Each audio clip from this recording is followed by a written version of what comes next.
Wildlife officials and some residents are butting heads over a proposed ordinance that would ban feeding wildlife. It would be in an area where officials say the animals have become a problem. News 13's Gabrielle Burkhart has the story.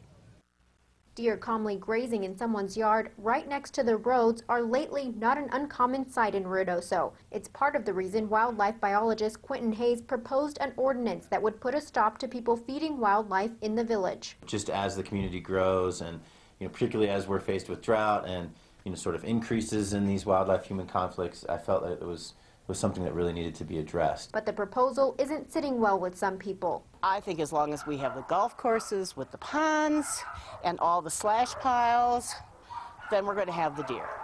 I don't think an occasional carrot or an occasional apple from people are going to harm them. Others have a problem with how the ordinance defines wildlife. The definitions of wildlife are over the top. They include dogs, cats, chickens, domestic animals. Hayes said he believes the people feeding wildlife here are in the minority, but it's having a major impact. We have deer in our communities, deer and elk now, that are completely unafraid of humans and of dogs and everything else. Hayes says one of the biggest problems the village is seeing are the number of deer popping up on roads. He says in those cases there's a potential for harm for the deer, vehicles, and especially people. During spring and summer months, we often have 5, maybe 10 deer dead on roads in a given day. He also said the concentrated deer population brings predators closer to humans, which also poses a threat. I really hope that, through educating the public and letting people know the problems with feeding wildlife, that it will become the new norm, so to speak.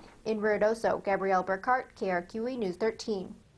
Hayes says he is working with Parks and Rec in Ruidoso, and they'll likely seek more public input on a revised ordinance before sending it to the Village Council for a vote.